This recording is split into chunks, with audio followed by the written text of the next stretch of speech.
Yuki Tanaka's ice axe was found embedded in a cornice edge at 749 meters on Everest. Her hand was not attached to it. Neither was the rest of her body. She was gone. Vanished into clouds somewhere between the South Summit and the Hillary Steppe on May 22, 2021. She was 41 years old. She had a corner office on the 37th floor of a Tokyo skyscraper. She had a mother who begged her not to go. And she had a Sherpa guide named Dawa Sanj, who stood outside her tent at Camp 4 12 hours earlier and said 2 words he had never said to a client in 14 years of guiding. Please don't. Not the weather is bad. Not conditions are dangerous. Not I recommend we wait. Those are professional assessments. Dawa had given those before. Many times. To many clients. What Dawa said to Yuki Tanaka was personal. It was a plea. And in the hierarchy of Everest guiding, where Sherpas are paid to serve, not to challenge, it was an act so unusual that 2 other guides at Camp 4 heard it and stopped what they were doing. Here's what most people think happened. A corporate executive with more money than experience ignored her guide's warning because she wanted the summit photo. She pushed into bad weather. She died. End of story. Influencer arrogance with a Japanese twist. That's the version that spread online. That's the version climbing forums repeated. That's the version that got 3 million views on someone else's channel. It's wrong. Not partially wrong, fundamentally wrong. And by the time you understand what actually drove Yuki Tanaka above 8,000 meters that morning, and why Dawa Sanjay's plea had nothing to do with weather and everything to do with something he recognized in her, you'll understand why this is one of the most disturbing deaths in modern Everest history. Not because it was violent, because it was voluntary. And everyone around her knew it. If you think this is a story about a climber ignoring a warning, you're about to find out it's actually a story about a daughter keeping a promise to a dead man. A promise that should never have been made. A promise her father never asked for. A promise that turned Everest from a mountain into a grave she'd been walking toward for 18 years. But here's the detail that will haunt you. The part nobody talks about. Yuki agreed with Dawa. She told him he was right. She told him the conditions were marginal. She told him she understood the risk. And then she packed her summit bag, zipped her tent, and walked past him into the dark. Dawa watched her headlamp climb for 45 minutes. Then the clouds swallowed it. He never saw her again. This is the complete story. Every conversation, every decision, every person who could have stopped her and didn't. And the 18-year chain of grief that put a 41-year-old woman on a cornice edge in a whiteout, with no intention of coming back down. Let's start with the lie everyone believes. The lie is that Yuki Tanaka was inexperienced. The online narrative painted her as a wealthy amateur who bought her way onto Everest. A desk climber. A check writer. Someone who confused a corporate bonus with mountaineering skill. This narrative was convenient. It made her death simple. Rich woman.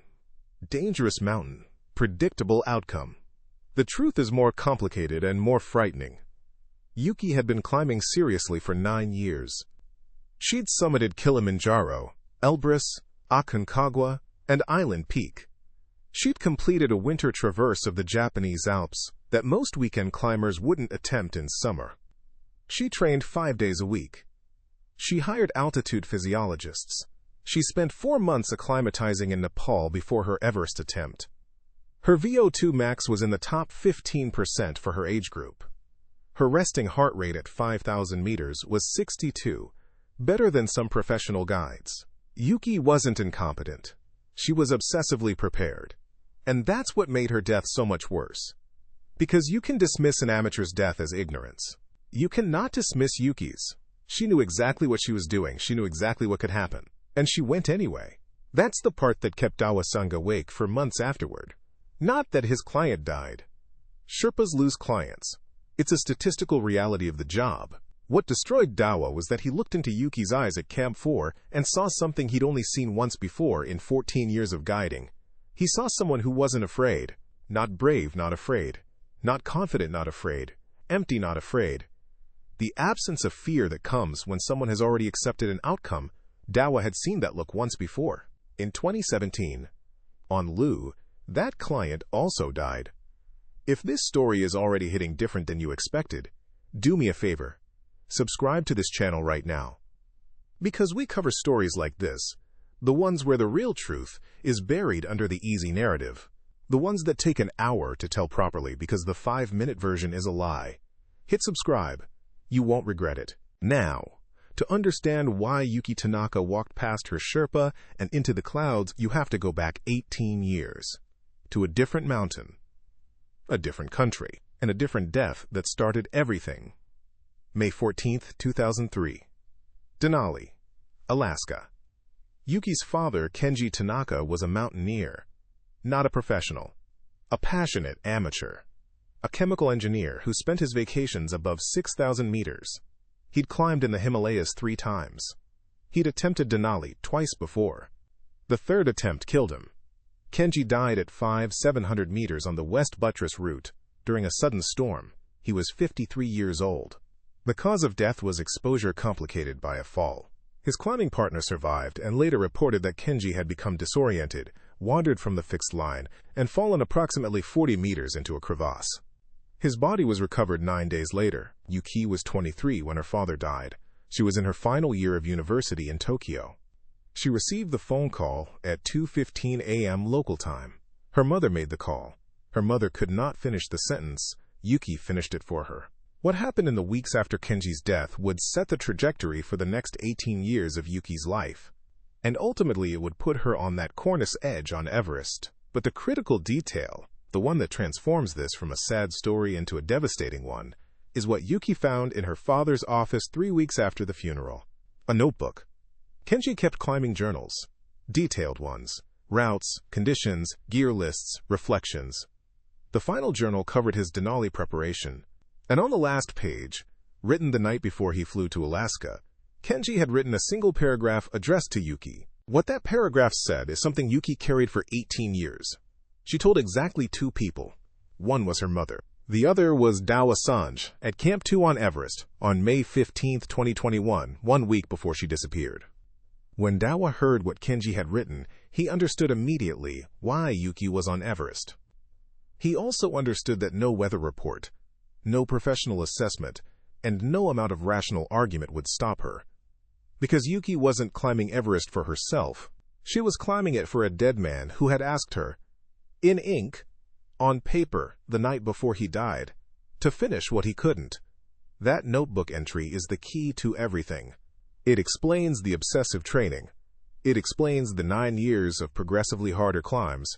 It explains why Yuki chose Everest specifically. And it explains why, when Dawa stood outside her tent and said, "Please don't go," Yuki looked at him with those empty, unafraid eyes and said something that broke him. She said, "I know, but I promised." 3 words. And Dawa knew she was going to die. He didn't know how, he didn't know when during the summit push. But he knew. Because the look in her eyes wasn't determination. It wasn't courage. It was surrender. Yuki had already given herself to the mountain. The summit push was a formality. Now here's where the story gets darker. Because Dawa wasn't the only person who tried to stop Yuki that morning. 3 separate people intervened in the 4 hours between midnight and 4 a.m. at Camp 4. 3 people who saw what Dawa saw. 3 people who had the knowledge, the authority, or the relationship to physically prevent Yuki from leaving. None of them did. And the reason none of them did reveals something about Everest that's more dangerous than any crevasse, any storm, any cornice. It reveals the culture, the unspoken rule that says a paying client's autonomy outweighs a guide's judgment. The financial pressure that keeps expedition operators from saying no, the legal framework that treats a signed waiver as absolution, and the quiet, devastating truth that on Everest in 2021, it was easier to let someone die than to stop them. Yuki Tanaka paid $45,000 for her Everest expedition. Her expedition operator, a mid-tier Nepali company called Summit Horizon, had 16 clients that season. Yuki's fee represented nearly 8% of their annual revenue. When Dawa radioed base camp at 11 p.m. on May 21st to report that he did not believe Yuki should attempt the summit, the base camp manager asked one question. "Is she physically unable to climb?" Dawa said no. Physically, Yuki was fine. Strong, even. Then it's her decision. That sentence. 7 words. That's the system. That's how it works. And that's what let Yuki Tanaka walk into the dark. In the next chapter, you'll learn who Yuki really was before the mountain took her. The corporate life she was running from. The mother she was hurting. The therapist who told her not to go. And the photograph of Kenji that she carried in her summit suit. The one that was never recovered. Because neither was she. But first, understand this. Dawa Sange had guided over 60 clients above 8,000 meters. He had a safety record that most Western guides would envy. He had never lost a client. After May 22, 2021, he would never guide above base camp again. Not because his company fired him. Not because he was blamed. Because he couldn't stop hearing 3 words in a woman's voice at 4 in the morning in the wind at Camp 4. I know, but I promised. Chapter 2. The woman before the mountain, Yuki Tanaka, was born on March 3, 1980 in Sapporo, Hokkaido, the northernmost major city in Japan. Cold winters. Heavy snow. Mountains visible from every window of the small house where she grew up with her parents and younger brother, Haruto. Her father, Kenji, was the reason she knew what mountains were. Not as scenery, as destinations. Kenji took Yuki on her first hike when she was 6 years old. Mount Asahi, the highest peak in Hokkaido. They didn't summit. They turned around at the tree line when Yuki's legs gave out. Kenji carried her down on his shoulders. Yuki later told a friend that she remembered the feeling of being above the trees, looking down at the world from her father's shoulders. She said it was the first time she understood why he climbed. Kenji wasn't famous. He wasn't sponsored. He was a chemical engineer at a mid-sized manufacturing firm in Sapporo who used his vacation days to climb. 3 weeks a year. That's all he had. He planned each trip for months. Read every route description. Studied weather patterns. Kenji was meticulous. The journal habit wasn't casual. His climbing notebooks filled an entire shelf in his home office. 47 notebooks spanning 22 years of climbing. Yuki read every single one of them after he died. But we'll get to that. Before Kenji's death, Yuki had no interest in serious climbing. She hiked occasionally. She was fit. But her ambitions were corporate, not alpine. She graduated from Waseda University in 2003 with a degree in business administration. She was recruited by Nomura Holdings, one of Japan's largest financial institutions. By 28, she was managing a team of 12 analysts. By 32, she was a vice president. By 35, she had the corner office on the 37th floor and a salary that most people in Tokyo would consider extraordinary. Yuki was successful by every measurable standard. And she was miserable. Her colleagues described her as precise, controlled, unfailingly polite, but emotionally distant. She arrived first, left last, ate lunch at her desk. She didn't socialize outside work. She didn't date. She had a small apartment in Minatoku that she described to one friend as a place to sleep between offices. Her mother, Akiko, saw it differently. Akiko told a journalist in 2022 that Yuki stopped being a person after Kenji died. She said Yuki replaced her personality with productivity. That the girl who used to laugh and paint watercolors and argue about music became a machine that produced quarterly reports and summit plans. Because the climbing started in 2012, 9 years after Kenji's death. 9 years after Yuki found the notebook. And this is where the story bends. If you're watching this and you've ever lost someone, really lost someone, the kind of loss that rewrites your operating system, then you already know what Yuki was doing. She wasn't climbing for adventure. She wasn't climbing for Instagram. She wasn't even climbing for grief exactly. She was climbing because her dead father had written her a letter, and the letter asked her to see what he never could. The notebook entry. The one Kenji wrote the night before he flew to Alaska for his final Denali attempt. Here's what it said. Yuki shared the exact wording with Dawa-sange at Camp 2, and Dawa later shared it, with Akiko's permission, in a 2022 interview with a Japanese mountaineering magazine. Kenji wrote, "Yuki-chan, if you ever read this, it means I kept this journal on the shelf instead of throwing it away like your mother wants. I climb because I want to see the world from above. Not photographs, not films. The real thing. I've seen it from Kilimanjaro. From the Himalayas. Tomorrow I'll try to see it from Denali. If I had one wish for you, it's that you see it from somewhere I never could. Somewhere higher. You have stronger legs than I do. You always did, even on Asahi. That's it. That's the paragraph. 68 words written by a man who would be dead in 72 hours. Kenji didn't ask Yuki to climb Everest. He didn't mention Everest. He didn't even ask her to climb at all. He said, if you ever read this, conditional, optional. A father's daydream scribbled in a notebook at midnight before a flight. But Yuki read it as a directive. A final wish. A mission statement from beyond the grave. And she spent the next 9 years of her life turning a casual paragraph into a death sentence.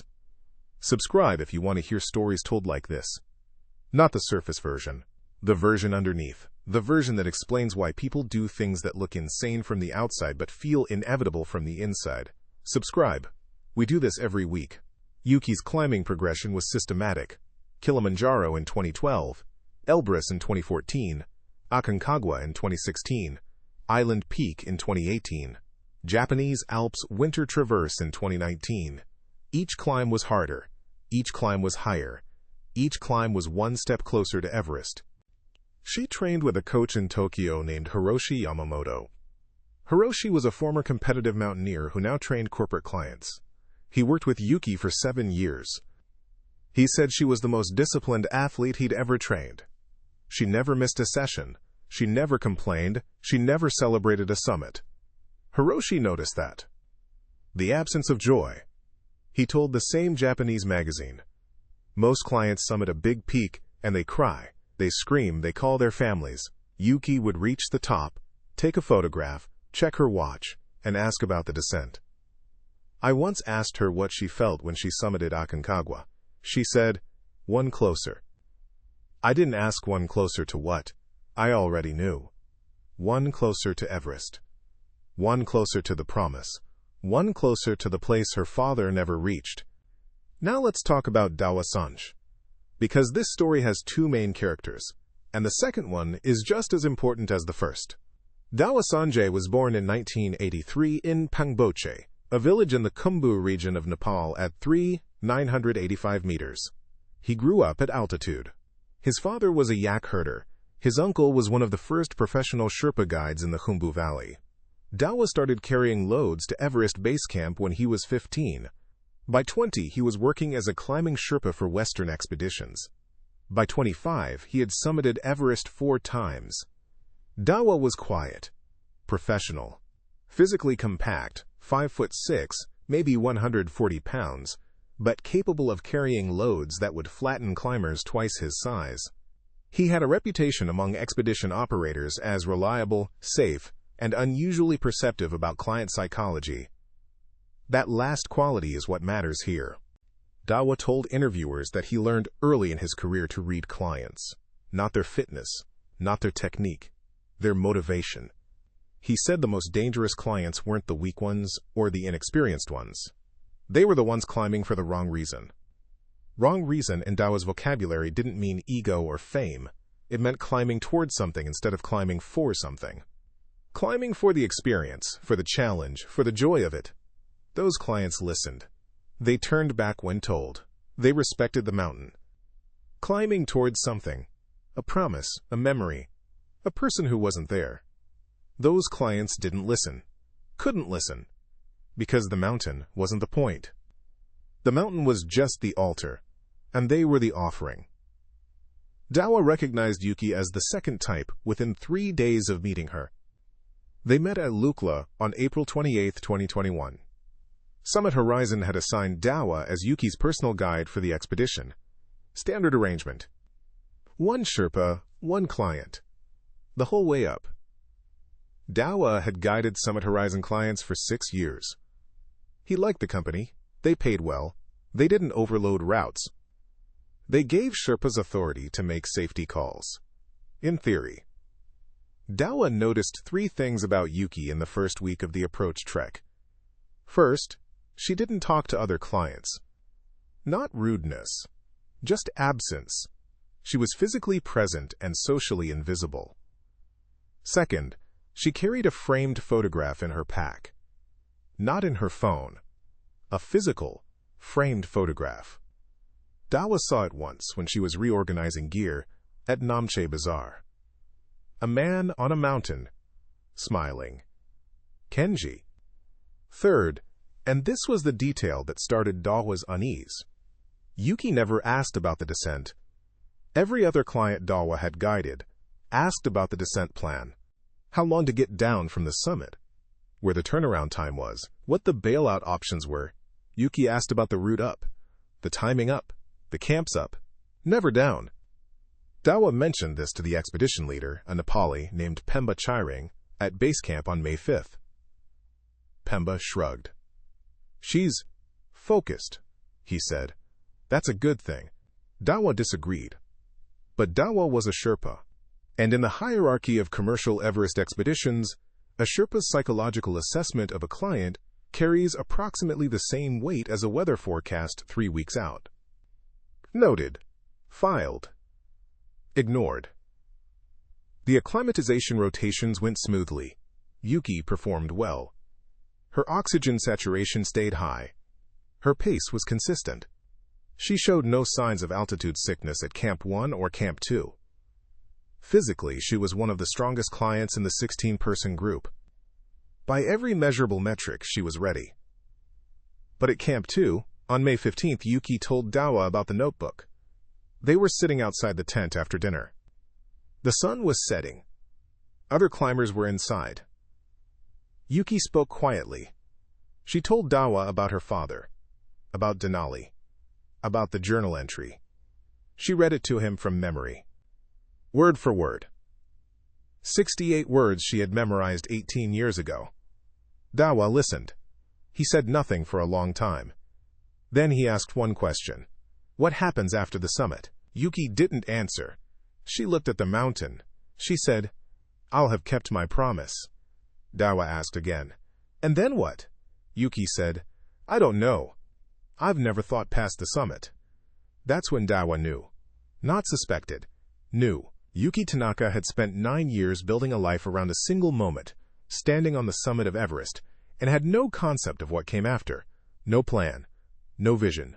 No reason to come down. She hadn't built a life. She'd built a countdown. And the countdown ended at 849 meters. Dawa radioed Pemba that night. He said Yuki needed a psychological evaluation. Pemba said there was no protocol for that. Dawa said there should be. Pemba said the client was physically fit and mentally competent. Conversation over. This is the first fracture in the system. The moment where a human being's concern was filtered through a bureaucratic framework and came out the other side as not our problem. It wouldn't be the last. 1 week later, Yuki would be dead. Dawa would be standing at the South Kole with her ice axe in his hand and nothing else to show for 14 years of keeping clients alive. And Pemba Chairing would be drafting a press release that described Yuki's death as a tragic accident caused by deteriorating weather conditions. It wasn't an accident. It wasn't the weather. It was a promise written in a notebook 18 years earlier by a man who had no idea what his words would cost. And 3 other people at Camp 4 knew it. What they did and what they failed to do in the hours before Yuki's departure is the part of this story that no one has told fully until now. Chapter 3. The Night at Camp 4, May 21, 2021. Camp 4. The South Conal of Everest. 920 meters. Yuki arrived at 2:15 p.m. after a 6-hour push from Camp 3. Her oxygen saturation was 71%. Low, but not dangerously so. Her pace had been steady. Dawa had climbed behind her the entire way, watching her movement patterns, looking for signs of deterioration. He found none. Physically, Yuki was performing as well as any client he'd guided to the South Kernel. That was the problem. If she'd been struggling, he could have turned her around. Medical grounds. Professional authority. No argument needed. But Yuki was strong, and strong clients get to make their own decisions. There were 31 climbers at Camp 4 that afternoon. 16 from Summit Horizons expedition.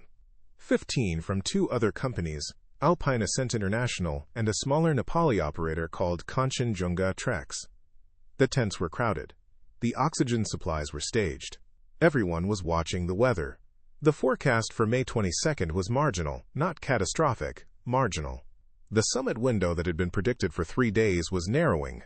Wind speeds at the summit were forecast to increase from 25 km per hour to 45 km per hour between 6 a.m. and noon.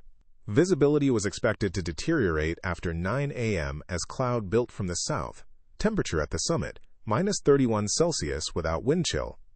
In simple terms, if you left Camp 4 by midnight, summited by 8 a.m. and descended immediately, you had a reasonable chance of completing the round trip before conditions became dangerous.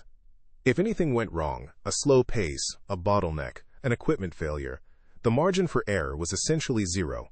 This is what climbers call a go, no-go decision. And on the night of May 21st, that decision would be made differently by different people at Camp 4, with different consequences. Alpine Ascent's expedition leader looked at the forecast and made his call at 6 p.m. No summit attempt. Too risky. His 12 clients would wait for the next window. Some of them argued. He didn't budge. Those 12 climbers are all alive today. Kanchenjunga Treks made a different call. Their 3 clients would attempt the summit, departing at 11 p.m. All 3 summited. All 3 returned safely. Barely. One of them later described the descent as the most terrifying 4 hours of my life. Summit Horizon Yuki's company took a middle approach. Pemba Chairing reviewed the forecast at base camp and radioed Camp 4 at 7 p.m.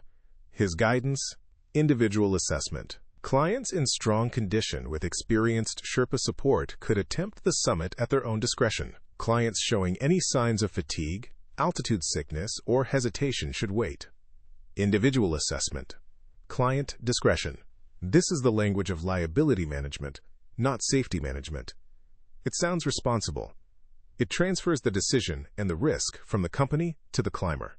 If something goes wrong, the company can point to the policy. We gave them the choice. They chose. 7 of Summit Horizon's 16 clients chose to attempt the summit. 9 chose to wait. Yuki was among the 7. Now, here's where the 3 interventions happened. Intervention number 1. 8:30 p.m. Dawa Sanj approached Yuki's tent. He had spent the past 2 hours agonizing. He'd spoken to 2 other Sherpas, Mingma Chering and Lakpa Dorje, who were assigned to other Summit Horizon clients. He'd told them about his concerns. Not the notebook, not the promise. He kept that private. He told them he didn't think Yuki should go. They asked why. He said, "She's climbing like someone who doesn't plan to come down." Mingma looked at him. "You mean she's reckless?" "No," Dawa said. "I mean she's finished." They didn't understand. Dawa didn't explain further. He went to Yuki's tent. The conversation lasted approximately 8 minutes. Dawa sat outside the tent entrance. Yuki was inside, packing her summit bag. He spoke in English, their working language throughout the expedition. He told her the forecast was marginal. He told her the window was tight. He told her he recommended waiting 24 hours for better conditions. Yuki listened. She asked about the next forecast. Dawa said the 23rd looked better. Wider window, lower winds. She nodded. Then she kept packing. Dawa said, "Yuki-san, please don't go." Those words, not "I recommend against it." Not "conditions are unfavorable. Please don't go." A personal plea from a professional guy to a paying client. In the ecosystem of commercial Everest climbing, this almost never happens. Sherpas advise. They assess. They recommend. They don't beg. Yuki stopped packing. She looked at Dawa through the tent opening, and she said the words that would follow him for the rest of his life. "I know, but I promised." Dawa asked, "Promised who?" Yuki said, "My father." Dawa said, "Your father would want you to come home." Yuki said, "My father wanted me to see it from above. I'm going to see it." Dawa had no response to that. What do you say to someone whose mission is a dead man's wish? What argument outweighs a ghost? He left the tent. Intervention 1. Failed. If you're still here, and this story is gripping you the way I think it is, take 1 second and subscribe. I'm serious. This is the kind of deep dive content that takes weeks to research. 1 click. That's all. Then we keep going. Intervention number 2. 9:45 p.m. A climber named Martin Bergstrom, a 47-year-old Swedish engineer climbing with Summit Horizon, approached Yuki at the cooking area. Martin had been on 3 Himalayan expeditions. He was experienced enough to read the weather and smart enough to have decided not to summit. He'd watched Yuki packing and recognized the signs of a climber who was going regardless. Martin didn't know about the notebook. He didn't know about Kenji. He just knew the forecast was marginal, and he'd seen Yuki isolating herself from the group for 3 weeks. He tried conversation first. Asked about her preparation. Asked about her turnaround time. Asked if she'd set a hard deadline for the summit. Yuki's answers were precise. She planned to leave at midnight. She expected to reach the South Summit by 7 a.m., the summit by 8:30, descent by 2 p.m. She had calculated her oxygen consumption rate. She had backup regulators. She knew the route. Martin said, "The window closes fast tomorrow. If you're even 30 minutes behind schedule at the South Summit, you need to turn around." Yuki said, "I understand." Martin said, "Do you promise?" Yuki looked at him. She almost smiled. "I promise," she said. She was lying. Not consciously, perhaps. But Yuki had already broken every promise in her life except one. The one to Kenji. And no promise made to a Swedish stranger at Camp 4 was going to override 18 years of single-minded purpose. Martin later told investigators he felt uneasy but couldn't articulate why. "She said all the right things," he recalled. "Perfect answers, perfect plan. And I still felt like I was watching someone say goodbye." Intervention 2 failed. Intervention number 3, 11:15 p.m. This one came from inside Summit Horizon's operational structure. Ang Tashering, the company's senior climbing Sherpa and Camp 4 coordinator, pulled Dawa aside in the equipment staging area. Ang had received Dawa's earlier radio call to base camp. He'd heard Pemba's response, "Is she physically unable to climb? Then it's her decision." Ang was 51 years old. He'd been climbing Everest since 1994. He had 16 summits. He had also recovered 14 bodies from above 8,000 meters. He knew what dead climbers looked like before they were dead. Ang asked Dawa one question. "On a scale of 1 to 10, how confident are you that she comes back?" Dawa said, 3. Ang closed his eyes. 3 out of 10. A senior guide giving his client a 30% chance of survival. And the company's position was still her decision. Ang walked to Yuki's tent. He didn't go inside. He stood at the entrance and spoke formally. In his capacity as senior climbing Sherpa, he informed Yuki that conditions were marginal and that Summit Horizon recommended waiting for the next window. He told her that Dawa had expressed serious concerns. He told her that if she chose to proceed, Summit Horizon could not guarantee rescue capability above the South Summit after 10 a.m. Yuki thanked him. She said she understood. She said she would proceed. Ang had one more card to play. He could have invoked emergency authority.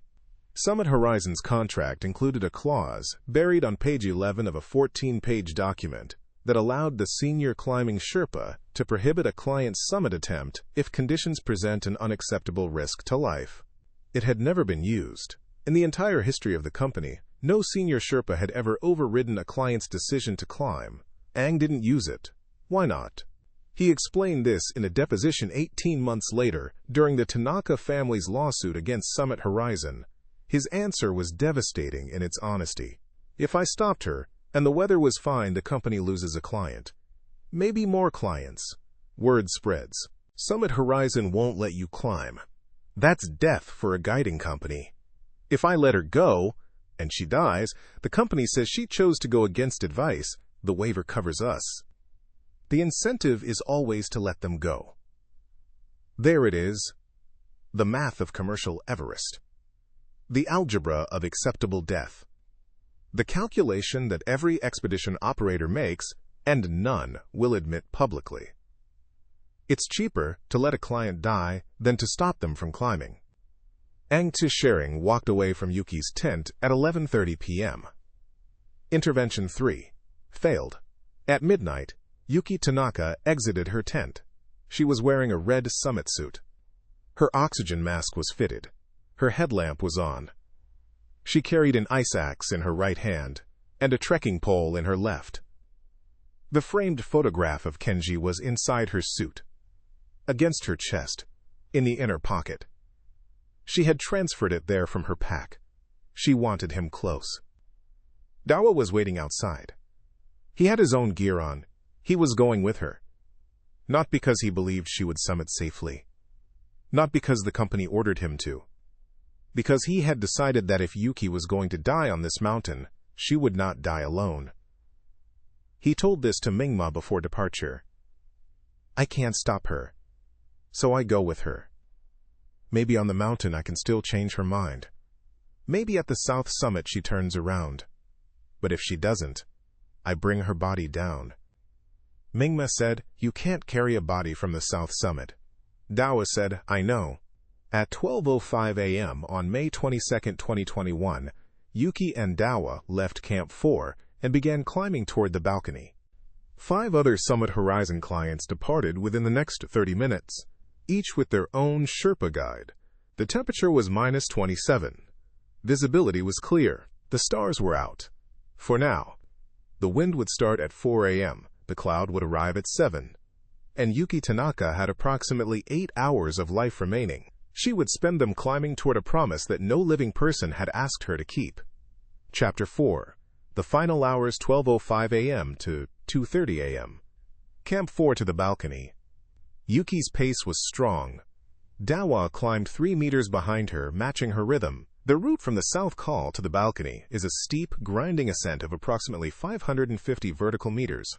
In good conditions, it takes 3 to 4 hours. Yuki was climbing at a pace that would put her at the balcony in under 3 hours. The 5 other Summit Horizon clients were strung out below.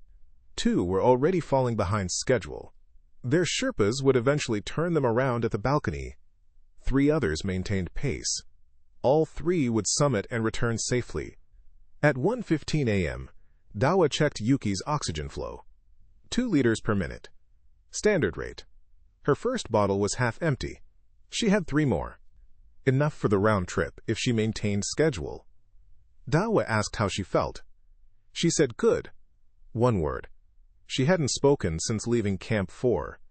The only sounds were breathing, crampons on ice, and wind beginning to stir above them. At 2:20 a.m., they reached the balcony at 400 meters. Yuki sat down. Dawa changed her oxygen bottle. She drank 200 milliliters of warm water from her thermos. She ate half an energy bar. She stared up the ridge toward the south summit. Dawa sat next to her. He made one more attempt. Yuki-san, we can go down. The 23rd is better. You can summit then. Yuki shook her head. 1 more day won't change the conditions that much, Dawa said. It's not about conditions, Yuki said. It's about today. Why today? Today is May 22nd. My father summited Kilimanjaro on May 22nd. 1998. I was 18. He called me from the summit. It was the happiest I ever heard him.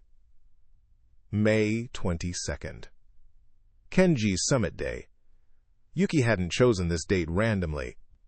She'd chosen it 18 years ago. She'd built her entire acclimatization schedule around reaching Camp 4 in time for a May 22nd summit push. The date was sacred. It was liturgical.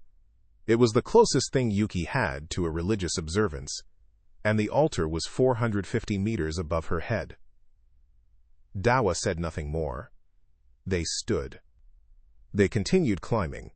2:30 a.m. to 5 a.m., the balcony to the south summit. The route above the balcony follows a steep snow ridge that narrows progressively. The exposure increases. The oxygen decreases. Every step above 400 meters costs more than the last. Yuki continued at a strong pace. The wind had increased. Not dramatically. 15 knots, gusting to 20. Manageable. The sky was still clear. Stars were visible. The headlamp pools moved steadily upward. Yuki's, Dawa's, and the lights of 3 other Summit Horizon teams below them. At 3:45 a.m., Dawa noticed Yuki had stopped using her trekking pole. She'd strapped it to her pack. She was climbing with the ice axe in her right hand only. Left hand free. This was unusual. Most climbers at this altitude want both points of contact. Yuki seemed to prefer the freedom of movement. At 4:10 a.m., the wind shifted. It came from the southeast instead of the west. Dawa recognized this. A southeast wind at altitude on Everest means moisture. Moisture means cloud. Cloud means whiteout. He checked his watch. They were ahead of schedule. If the cloud arrived at 7 a.m. as forecast, they'd have almost 3 hours at the south summit and above. At 4:30 a.m., Yuki stopped climbing. She stood motionless on the ridge for approximately 30 seconds. Dawa closed the gap between them. He asked if she was okay. She was looking up. Her headlamp illuminated falling crystals. Not snow, ice particles. Spindrift from the summit ridge. The wind was stripping ice off the upper mountain and sending it downward in a fine, glittering curtain. "It's beautiful," Yuki said. These were the last words Dawa would hear her speak clearly. Everything after this point was fragments, shouted over wind, muffled by oxygen masks, or imagined in the desperate reconstruction of memory. 5 a.m. to 6:45 a.m. Approaching the south summit. The cloud arrived early, not at 7 a.m. as forecast. At 5:15 a.m., almost 2 hours ahead of prediction, the first sign was a dimming of the stars to the south. Within 20 minutes, the southern horizon was gone. Within 40 minutes, the cloud reached their altitude. Visibility dropped from unlimited to approximately 50 meters, then 30, then, by 6 a.m., to less than 15. Dawa stopped climbing. He pulled alongside Yuki and shouted over the wind, "Cloud is early. Visibility dropping. We should descend." Yuki looked at him. Through the oxygen mask and goggles, Dawa could only see her eyes. She shook her head. "We're close," she shouted back. "The south summit is right there." She was correct. The south summit, at 749 meters, was approximately 100 vertical meters above them, maybe 45 minutes of climbing.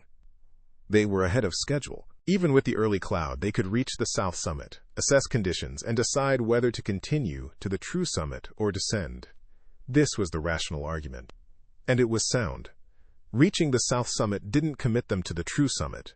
It was a waypoint, a decision point. They could turn around there, Dawa agreed. He shouldn't have. He would say this later, many times, to many people. "I should have pulled her down at 6 a.m. She would have fought me. She might have fired me, but she would be alive." He didn't pull her down. They kept climbing. The wind was now sustained at 35 knots, gusting higher. The cloud was thick. The world was white. The only reference points were the fixed rope under their jumars and the snow immediately beneath their crampons. Everything else was gone. The sky, the valley, the horizon, the mountain itself, all of it swallowed. At 6:45 a.m., Yuki and Dawa reached the south summit of Everest, 749 meters. From the south summit, the true summit is approximately 100 meters higher and 300 meters distant along the exposed ridge that includes the Hillary Step. In clear conditions, this final push takes 1 to 2 hours. In the conditions they now faced, 35-knot winds, sub-15-meter visibility, wind chill below -50, it would take longer, if it was possible at all. Dawa unclipped from the fixed rope and moved to Yuki's side. He grabbed her arm. He pointed down. "We go down now," he shouted. "Cannot see. Too dangerous." Yuki looked toward the summit ridge. She couldn't see it. Nobody could. The cloud was absolute. The wind was screaming. Ice particles sandblasted every exposed surface. This was the moment. The last moment. The final fork in the road where Yuki Tanaka could have chosen life. She pulled her arm free from Dawa's grip. She turned toward the ridge. And she started walking. Dawa followed. Of course he followed. He had said he would. He had promised Mingma, "If she doesn't turn around, I bring her body down." So he followed her into the cloud. For approximately 200 meters, they moved along the ridge toward the Hillary Step. The fixed rope was intermittent here. Old ropes from previous seasons were frozen into the ice, tangled with current season lines. In zero visibility, distinguishing between them was nearly impossible. At approximately 7:15 a.m., Yuki was moving along a section of the ridge where the cornices overhang the Kangshung face, the eastern side of Everest. A 3,000-meter drop into Tibet. The cornices are formations of wind-packed snow that extend horizontally beyond the actual rock edge of the ridge. They look solid. They are not. They are suspended shelves of compressed snow over empty air. In clear conditions, climbers can see the cornice edge. They can identify where solid ridge ends and false snow begins. They stay to the left, on the Nepal side, away from the overhang. In a whiteout, the cornice edge is invisible. Dawa was 10 meters behind Yuki. He could see her outline. Barely.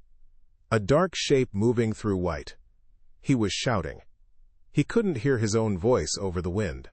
He was trying to tell her to move left. Stay away from the edge. Hug the Nepal side. Yuki couldn't hear him. At 7:22 a.m., this time is approximate, reconstructed from Dawa's later testimony and the timestamp on radio communications, Yuki Tanaka stopped moving. Dawa saw her silhouette pause. He thought she was resting. Or maybe she'd finally decided to turn back. He moved closer. Then the silhouette dropped. Not fell, dropped. Straight down. One moment she was standing on what appeared to be solid snow. The next moment the snow beneath her fractured, and she went through it. Into it. Below it. The cornice broke. Dawa lunged forward. Instinct. 14 years of guiding compressed into a single physical reaction. He threw himself toward the point where Yuki had been standing. He reached the edge. The new edge. The edge that had been created when the cornice fractured. He looked down. Nothing. White. Cloud below, cloud above, cloud in every direction. He couldn't see the Kangshung face. He couldn't see Yuki. He couldn't see anything except the broken lip of snow where the cornice had sheared away. Yuki was gone. Dawa screamed her name. He screamed it over and over. The wind took every syllable and scattered it into the void. He stayed at the edge for, by his own estimate, 3 to 4 minutes, screaming, staring into white nothing, waiting for a response that would never come. Then training took over. Survival instinct overrode grief. Dawa backed away from the fractured cornice edge. He turned around. He began descending. 30 meters below the point where Yuki had disappeared, Dawa found her ice axe. It was embedded in the snow, driven in at a steep angle. The wrist loop was still intact. The axe had not been torn from her hand by the cornice collapse. She had planted it. Deliberately. Before the snow broke. This detail would become the most debated element of Yuki Tanaka's death. Did she plant the axe as a self-arrest? An instinctive attempt to save herself when she felt the cornice shifting? Or did she plant it before stepping onto the cornice, knowing it might collapse, leaving a marker? A final trace. A sign that said, "I was here. I made it this far." Dawa pulled the axe from the snow. He descended. He reached the south summit at 8:10 a.m. He radioed base camp. His transmission was broken by wind interference, but the words were clear enough. Yuki is gone. Cornice collapse. South summit ridge. I could not reach her. I have her axe. I am descending. At base camp, Pemba Chiring received a transmission. He closed his eyes. He opened his logbook. He wrote the time, 8:10 a.m. He wrote, Client Tanaka Y. Missing, presumed dead. Cause, cornice collapse near South Summit. Presumed dead, not confirmed dead. Because Yuki's body was never found. Not that day. Not any day. She fell into the cloud and the Kangshung face took her.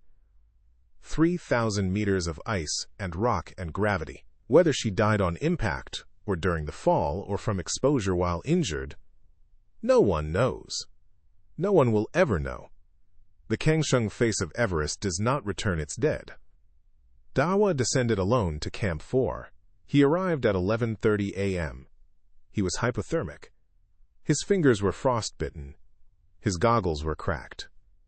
He was carrying Yuki's ice axe in his right hand and his own in his left. Martin Bergstrom saw him arrive. Martin said Dawa walked past every tent without stopping. He went to Yuki's tent. He opened it. He looked inside. Her sleeping bag was still laid out. Her notebook was next to her pillow. The thermos she'd left behind was still warm. Dawa sat down outside the tent in the snow. He put the ice axe across his knees. And he stayed there for 45 minutes, not speaking, not moving, until Mingma came and led him to the medical tent. Subscribe right now if you want more stories told with this level of detail. This channel goes where others won't. We tell the whole story. Not the summary. Not the headline. The truth. Hit subscribe. Hit the bell. I promise you won't regret it. The 3 other Summit Horizon clients who had departed Camp 4 that morning all returned safely. 2 had turned back at the balcony when the cloud arrived early. 1 had continued to the south summit, arriving 30 minutes after Dawa's departure, and turned around immediately upon seeing the conditions. None of them saw Yuki. None of them saw the broken cornice. The wind and new snowfall had already begun filling the gap.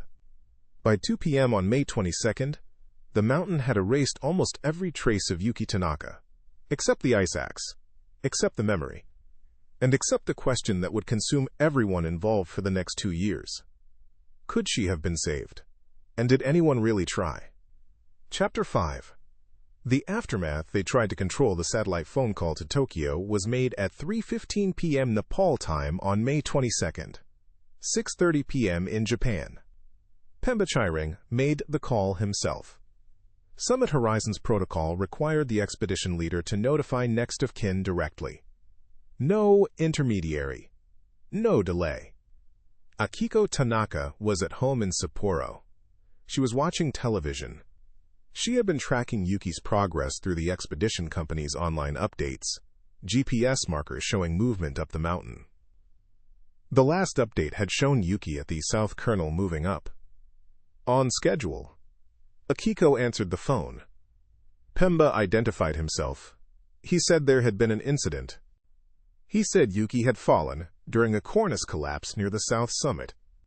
He said search operations were underway, but visibility was 0, and conditions were too dangerous for immediate recovery. He used the word missing, not dead. This was deliberate. Summit Horizon's legal counsel had advised using missing until death was confirmed. It bought time. It softened liability. It gave the family hope that was mathematically false.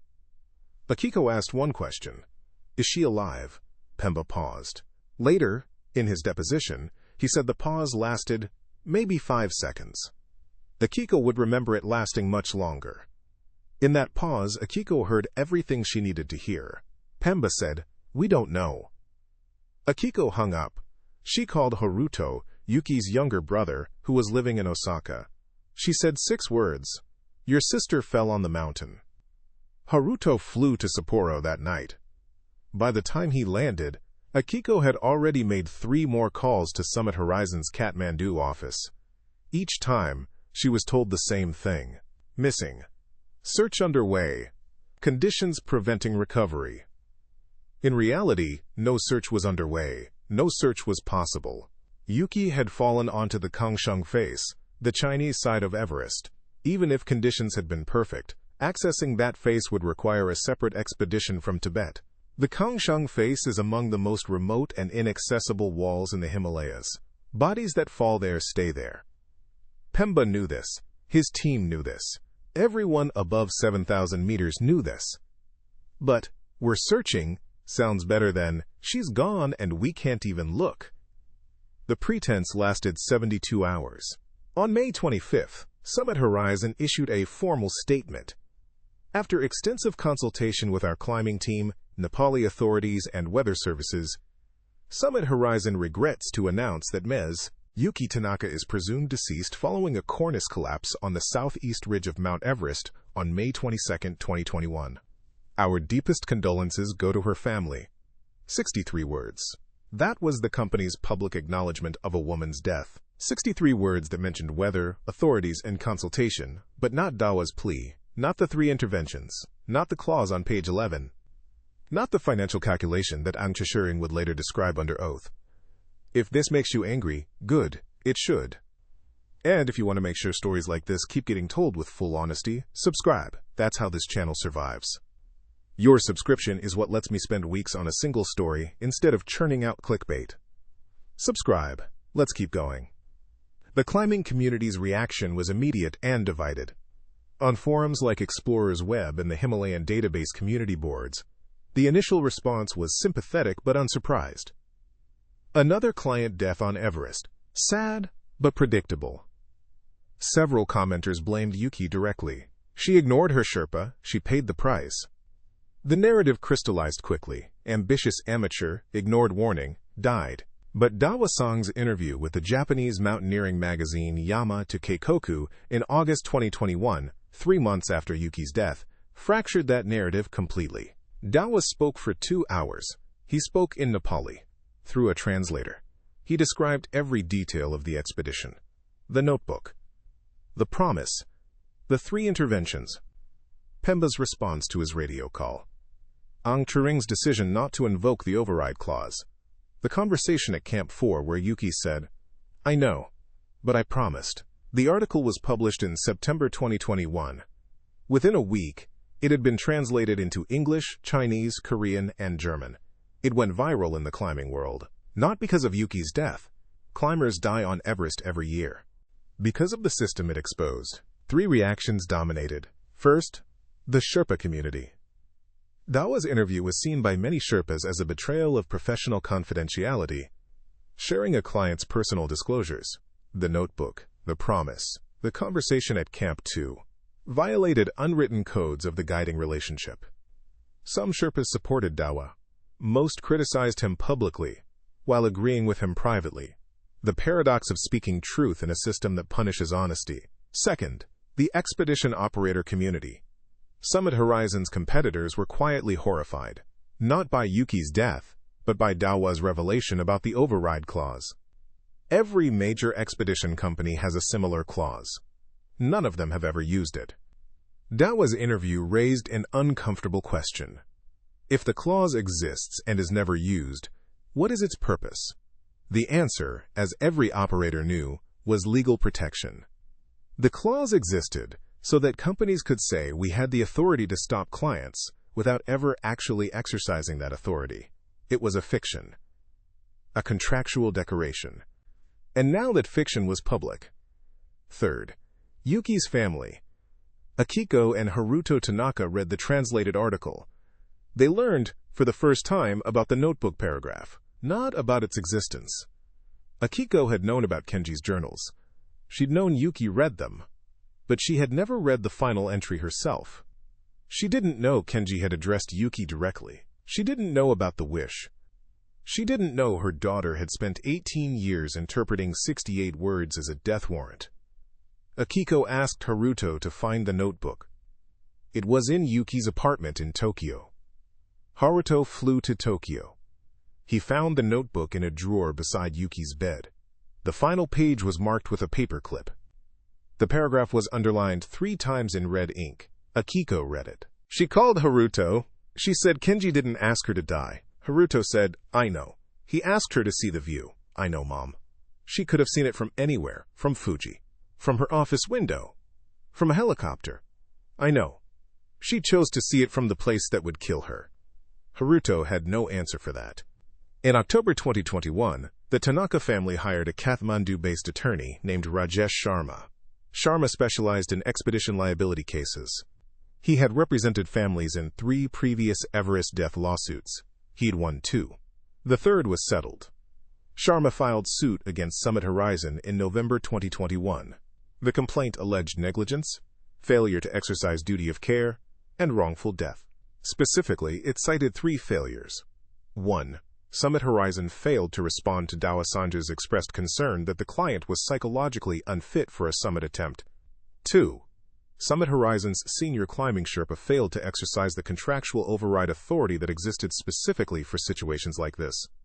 3. Summit Horizon's individual assessment policy transferred life or death decisions to clients who were, by definition, operating under impaired judgment at extreme altitude. The third allegation was the most significant, because it challenged the fundamental premise of commercial Everest climbing, that paying clients are autonomous adults making informed decisions. Sharma's argument was radical. He argued that no one at 7,920 meters is making informed decisions. Hypoxia, fatigue, cold, and psychological investment in a $45,000 expedition all compromise judgment. The entire concept of client choice above 7,000 meters, Sharma argued, is a legal fiction. Summit Horizon's defense was predictable. Yuki signed a waiver. Yuki was medically fit. Yuki was informed of risks. Yuki chose to proceed against professional advice. The company followed its policies. The death was a mountaineering accident caused by a natural hazard, cornice collapse, that no amount of operational oversight could have prevented. The case went through Nepali courts for 14 months. Depositions were taken from Pemba Chiring, Ang Chiring, Doa Sanj, Martin Bergstrom, and 3 other Summit Horizon staff members. Ang Chiring's deposition was the turning point. When asked why he didn't use the override clause, he gave the answer about financial incentives. It's cheaper to let a client die than to stop them from climbing. He didn't say it in those exact words. What he said was more measured, more careful, but the meaning was identical, and when the translation was read back in court, no one in the room pretended otherwise. The case was settled in January 2023. The terms were confidential. An NDA was signed.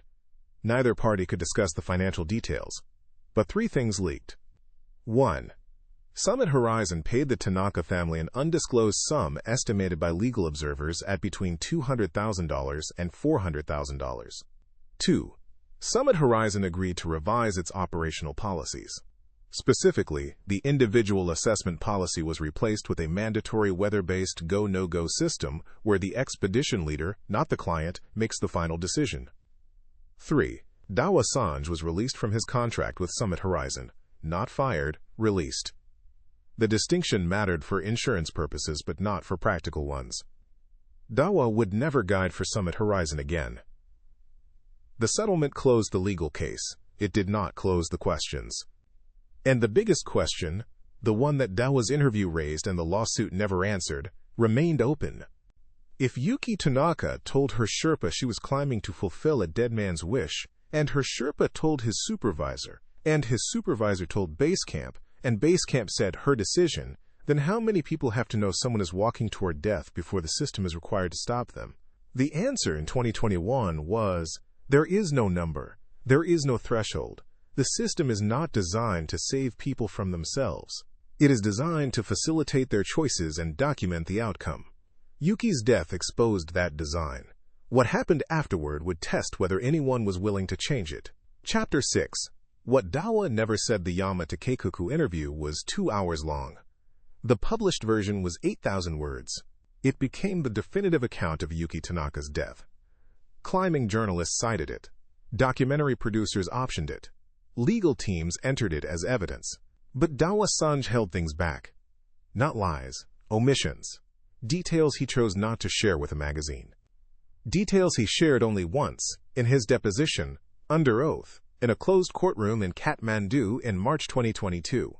The deposition transcript was sealed as part of the settlement. But 2 people who were present in the room, one attorney, one translator, independently confirmed what Dawa said. Their accounts align on every significant point. Here's what Dawa never told the magazine. First omission. The photograph. Dawa saw Kenji's photograph 3 times during the expedition. Once at Namche Bazaar, when Yuki was reorganizing her pack. Once at Camp 2, when she showed it to him during the conversation about the notebook. And once on the summit ridge, at approximately 7:10 a.m. on May 22nd, 12 minutes before Yuki disappeared. In the whiteout, in the wind, at 8,740 meters, Yuki stopped climbing. She unzipped her summit suit. She pulled out the framed photograph. She held it up. Toward the summit. Toward the white nothing above them. Dawa saw this from 10 meters behind. He didn't understand at first. Then he did. Yuki was showing her father the view. Showing Kenji what he'd asked her to see, the view from above. Even though there was no view, even though the cloud had erased everything. She held the photograph up as if Kenji could see through it. She held it for approximately 15 seconds. Then she put it back inside her suit. Then she kept climbing. 12 minutes later, the cornice broke. Dawa didn't tell the magazine about this because he felt it was too private. Too sacred. Too much like watching someone pray. He told the court because he was under oath, and the attorney asked specifically about Yuki's behavior on the summit ridge. The photograph was never recovered. It fell with Yuki. Kenji's face is somewhere on the Kangsheng face, frozen in a frame, smiling from a mountain he summited 23 years ago. Second omission. The conversation Dawa didn't finish. At Camp 2, when Yuki told Dawa about the notebook, Dawa asked her 2 questions. What happens after the summit? And then what? These were reported in the magazine interview. But there was a third question. Dawa asked it after Yuki said, I don't know, I've never thought past the summit. Dawa asked, are you going to come down? In the magazine interview, Dawa said Yuki didn't answer this question. That's what he told the journalist. She didn't respond. That's what the 8,000 words reported. That's what the world believed. In the deposition, Dawa told the truth. Yuki answered. She said, I want to. Not yes. Not of course. Not obviously. I want to, as in, I want to, but I'm not sure I will. I want to, but the wanting might not be enough. I want to come down, but the promise might be stronger than the wanting. Dawa said this answer was the moment he understood with certainty that Yuki was prepared to die. Not seeking death, not suicidal in the clinical sense, but prepared, open to it, willing to accept it as a possible cost of the promise. He described it in the deposition as the most frightening thing a client has ever said to me. Worse than panic, worse than denial, worse than arrogance, calm acceptance of death, as a reasonable price for a view. Let me ask you something. How many of you have ever made a promise you'd die to keep? Not metaphorically. Literally. Think about that. Really think about it. Now imagine that promise was made to someone who's already dead. Someone who can never release you from it. Someone who never actually asked you to make it in the first place. That's the prison Yuki built for herself. And she carried the key the entire time. She just never used it. If this is the kind of content that makes you think, really think, about people and choices and systems, subscribe. This channel exists because viewers like you support it. 1 click, that's all it takes. Third omission, what Dawa heard. This is the detail that haunted Dawa more than anything else, more than the photograph, more than I want to, more than watching Yuki's silhouette drop through the cornice. When Yuki fell, when the cornice broke and she dropped into the cloud, Dawa heard something. Not the sound of the cornice fracturing, not the wind, not his own screaming. He heard Yuki say a word, 1 word, spoken, not screamed, as she fell. Dawa was 10 meters away. The wind was gusting at 35 knots. By every acoustic principle, he should not have been able to hear a spoken word at that distance in those conditions. But he heard it. He was certain. He told the court he would swear on his life that he heard it. The word was Papa. Not a scream, not a cry for help, a greeting. Yuki saw her father, or thought she did, or wanted to. In the final moment, falling through white cloud toward a face of ice and rock, she spoke to Kenji.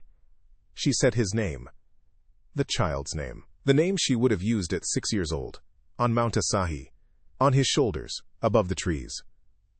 Papa. Dawa told the court he has heard this word every night since May 22, 2021. He hears it when he closes his eyes. He hears it when the wind blows. He hears it in the voices of his own children calling to him. This detail was sealed with the deposition. The Tanaka family requested it. Akiko did not want this detail public. She said it was too much. She said she could bear knowing her daughter died. She could not bear knowing her daughter died happy. That's the cruelest part. Not the cornice, not the fall, not the system that let it happen. The cruelest part is that in the final second of her life, Yuki Tanaka got what she wanted. She saw her father. She kept her promise. She showed him the view, even though there was no view. She found him in the white nothing, and she went to him. And her mother has to live with knowing that her daughter chose a dead man's wish over a living woman's love. Now, let's talk about what the climbing community didn't examine. Kenji Tanaka's death on Denali in 2003. The official report said he became disoriented in a storm, wandered from the fixed line, and fell into a crevasse.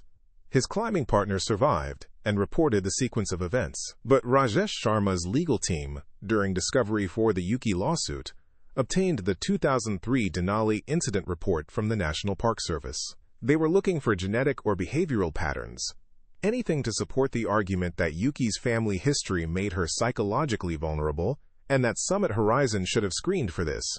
What they found was different. The 2003 report contained a detail that the Tanaka family had never seen. Kenji's climbing partner, an American named Thomas Brennan, told park rangers that Kenji had been behaving unusually in the hours before his death. Not confused. Not disoriented. Calm. Unusually calm. Brennan said Kenji stopped using his radio. He stopped checking his GPS. He was walking like someone who knew exactly where he was going. Brennan also said Kenji had been talking about Yuki that morning, about how she'd just gotten into Wasta University, about how proud he was, about how he wanted to show her the world from above. The same language, the same wish. 18 years before the notebook entry, Kenji was already voicing the idea that would eventually kill his daughter. And here's the question Sharma's team raised in court, the question that no one could answer. Did Kenji Tanaka wander off the fixed line by accident, or did he too walk towards something he valued more than his own survival? The 2003 report was inconclusive. Brennan's account was filed as observational. No formal psychiatric assessment was made. Kenji's death was classified as accidental. But the parallel was inescapable. Father and daughter. Different mountains. Different decades. Same calm walk toward death. Same witnesses who saw it happening and couldn't stop it. Same word from the people who watched. They weren't confused. They weren't panicked. They knew. Summit Horizon's attorneys objected to this line of argument. They called it speculative. The judge agreed. The Denali parallel was excluded from the formal findings, but it remained in the sealed deposition record, and it remained in the minds of everyone who heard it. 2 generations of Tanakas, walking calmly off mountains. This is bigger than one family, bigger than one expedition company, bigger than one clause on page 11 of a contract nobody reads. This is about what happens when the climbing industry treats death as a customer service issue, when waivers replace judgment, when financial incentive outweighs moral obligation, when her decision becomes an epitaph instead of a principle. Yuki Tanaka died because a cornice broke, but the cornice broke because she was standing on it. She was standing on it because she walked past 3 people who tried to stop her. She walked past them because the system gave her the right to. The system gave her the right to because the system makes money when clients climb and loses money when they don't. Follow the money. You'll find the body. Chapter 7. The Mountain Keeps Its Dead. What changed after Yuki Tanaka died? Summit Horizon implemented mandatory go/no-go protocols tied to weather forecasts. The individual assessment policy was eliminated. Starting in the 2022 season, the expedition leader makes the summit decision for all clients based on meteorological data, not client preference. If the leader says no, the answer is no. No exceptions. No overrides. No her decision. In the 2022 season, Summit Horizon turned back 4 clients on Summit Day using this new protocol. All 4 protested. 1 threatened to sue. None of them died. The one who threatened to sue later summited in a better window 2 days later. He sent Pemba a thank you email. Pemba did not respond. 3 other expedition companies adopted similar protocols after the Tanaka lawsuit was publicized. They didn't cite Yuki's case specifically. They cited evolving best practices. But the timing was not coincidental. The Nepal Mountaineering Association issued revised guidelines in early 2022, recommending, not requiring, that expedition operators implement psychological screening for clients with known emotional or personal motivations for summit attempts. The language was deliberately vague. Compliance was voluntary. As of 2024, no expedition company has implemented formal psychological screening. Subscribe if you believe this matters. If you believe that a 41-year-old woman dying on Everest because of a promise nobody asked her to make should change something.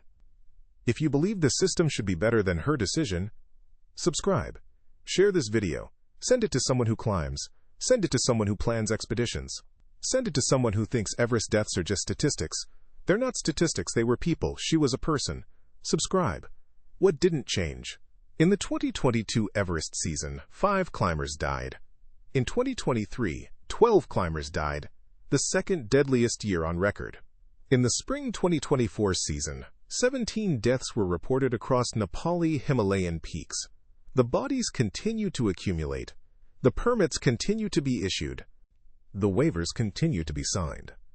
Commercial Everest climbing generates approximately $300 million annually for the Nepali economy. Permits alone generate $4 million per season. The financial incentive to keep the mountain open, accessible, and deadly is enormous. No government is going to restrict this revenue stream because a corporate executive from Tokyo walked off a cornice. The fundamental structure of commercial Everest climbing, pay, sign, climb, accept, remains unchanged. Clients are still treated as autonomous consumers making free choices at altitude. The fact that altitude itself compromises the capacity for free choice is acknowledged by every mountaineering physician on Earth and ignored by every expedition operator. Yuki Tanaka's death changed policies at a few companies. It didn't change the industry. The industry doesn't change. It absorbs, it adapts. It mourns publicly and profits privately. And the next season, it sells the same dream to the same kind of people with the same kind of promises in their pockets. Where are they now? Dawa Sanj lives in Pangboche with his wife and 3 children. He is 41 years old, the same age Yuki was when she died.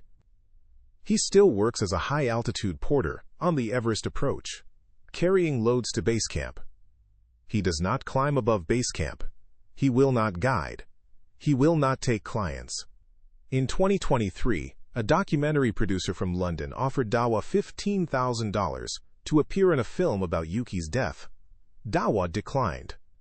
He said he didn't want to be the Sherpa who watched a woman die on camera. He said he wanted to be the Sherpa who tried to stop her. But nobody remembers the warning. They only remember the fall. Dawa told the producer one thing before hanging up.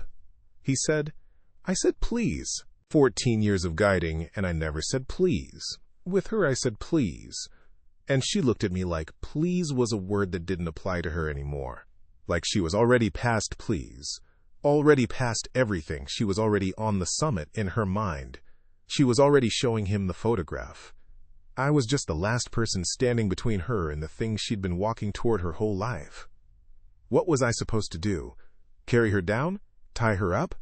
She was a free woman on a free mountain and she had the right to die. And that's the most insane sentence I've ever said." Akiko Tanaka is 73 years old. She lives in the same house in Sapporo where Yuki grew up. Kenji's climbing journals are still on the shelf in his office. 47 notebooks. Akiko has not opened any of them since reading the final entry. Yuki's apartment in Tokyo was cleared by Haruto in 2022.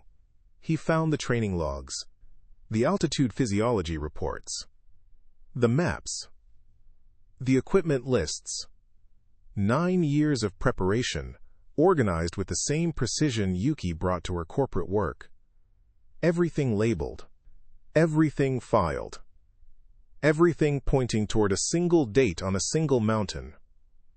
Haruto also found something else. A letter, unsealed, addressed to Akiko, written in Yuki's handwriting. Dated May 1, 2021, 3 weeks before her death, the day she flew from Tokyo to Kathmandu. The letter said, "Mom, I know you don't understand why I'm doing this. I'm not sure I do either. But I made a promise, and I need to keep it. Not because Dad asked me to. He didn't, I know that. He wrote a daydream in a notebook, but I turned it into a mission because without it I had nothing to walk toward. After he died, I stopped being a person and started being a plan. I couldn't stop the plan. I didn't want to stop the plan. The plan was all I had. If I come home, I'll try to be a person again. I want to come home. I want to try. but I need to see it first. The view from above. The one he wanted from me. I need to see it, and then I can let go. Please don't be angry. I love you. Akiko received this letter from Haruto 8 months after Yuki's death. She read it once. She hasn't read it again. She keeps it in the same drawer where Yuki kept Kenji's notebook. I want to come home. I want to try. She wanted to come home. She said this to Dawa. She wrote this to her mother. She meant it. She wanted to survive. She wanted to see the view and come down and learn to be a person again. But the cornice didn't care what she wanted. Martin Bergstrom returned to Sweden and never climbed above 5,000 meters again. He told a Swedish podcast in 2022 that he dreams about the conversation at Camp 4. She said all the right things, perfect answers, and I still felt like I was watching someone say goodbye. He said he wishes he'd been more direct. Wishes he'd said, I don't think you're coming back. I think you know that. And I think you're okay with it. He didn't say it, because saying it would have been an accusation, and accusing a stranger of wanting to die is not something people do. So he asked about turnaround times and oxygen consumption rates, and she gave him textbook answers, and they both pretended that textbook answers meant she'd be fine. Pemba Chiring still runs Summit Horizon. The company had a full roster of clients in 2022 and 2023.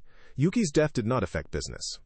If anything, the publicity, even negative publicity, raised the company's profile. This is the other unspoken truth of Everest deaths. Their marketing. Every tragedy generates media coverage. Every article mentions the company. Every mention is a reminder that the mountain is dangerous and that you need a guide. The death becomes the advertisement. Pemba has never publicly discussed Yuki's case beyond the initial press release. His attorneys advised silence. He followed their advice. Aung Chiring retired from high-altitude work in 2022. He runs a small guest house in Namche Bazaar. He told a trekking blog in 2023 that he thinks about the override clause every day. He said, I had the authority. I didn't use it. Maybe she'd be alive. Maybe she'd have gone with another company and died anyway.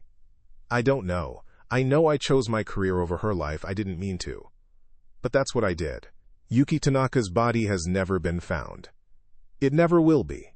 The Kangshung face is a graveyard that does not accept visitors. She is there, somewhere, frozen, with her father's photograph against her chest. 2 Tanakas on 2 mountains, neither one coming home. The ice axe is in Akiko's house in Sapporo. It sits on a shelf next to Kenji's climbing journals. 47 notebooks and 1 ice axe. The beginning and the end of a story that lasted 18 years and covered 10,000 vertical meters, and ended with a single word spoken into a white sky. Papa. Yuki Tanaka did not ignore her Sherpa's warning. She heard it, she understood it, she agreed with it, and she went anyway. Not because she was arrogant, not because she was reckless, not because she was ignorant. Because she had made a promise to a dead man, and the promise was louder than everything else. Louder than Dawa's plea, louder than Martin's concern, louder than Aang's authority, louder than her mother's love, louder than her own desire to live. The mountain didn't kill Yuki Tanaka. The promise did. And the industry that profits from letting people carry their promises to the summit, the waivers, the policies, the her decision, that industry held the door open and watched her walk through it. If you've made it to the end of this video, you understand something that most people never will. Not about Everest, not about climbing, about people, about the stories we tell ourselves to justify the unjustifiable, about the promises we make to the dead, because the dead can't release us, about the systems we build that look like safety but function like permission. Yuki wanted to see the view from above. She saw it. For 15 seconds in a whiteout holding a photograph toward a sky that showed her nothing, she fulfilled an 18-year promise to a man who had been dead since she was 23. Was it worth it? Dawa doesn't think so. Akiko doesn't think so. Haruto doesn't think so. But somewhere on the Kangshung face, frozen in a red summit suit with a photograph against her heart, Yuki Tanaka might disagree. We'll never know. The mountain keeps its dead. And the dead keep their promises. Share this video with someone who needs to hear it. Not because it's entertainment. Because it's a warning. Every year, people carry promises and grief and unfinished business to the highest places on Earth. Some come back, some don't. The difference isn't skill or equipment or fitness. The difference is what they're willing to die for. Yuki was willing to die for a view she never saw, on a date her father once made a phone call, to keep a promise that was never really asked of her. That's not a climbing story. That's a human story. And it ends the only way it could, with an ice axe on a shelf in Sapporo, and a word in the wind at 8,000 meters. Papa.